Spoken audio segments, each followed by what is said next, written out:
Hello everyone and welcome back to another tutorial from Finance for Beginners. In this video, I'm going to show you how you can download and install the Bifrost Wallet application on your smartphone.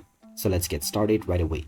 First of all, open up the iOS App Store or the Google Play Store, depending on your device. Once you open it up, tap on the search button and then type in Bifrost Wallet to begin your search. Once you find the Bifrost Wallet app, you can tap on it and you will see the install button.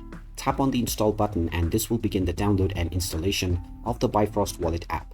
Just wait until the process is completed. And once you see the open button, you can tap on it and this will open up the app right away. Now that the application is opened up, you can log into your existing wallet account or create a new wallet right away. And there you have it. That is how easy it is to download and start using the Bifrost Wallet app on your smartphone. If you find this video helpful, don't forget to hit that like button and subscribe to our channel for more useful tips and tutorials. Thanks for watching, and I will see you again in the next one.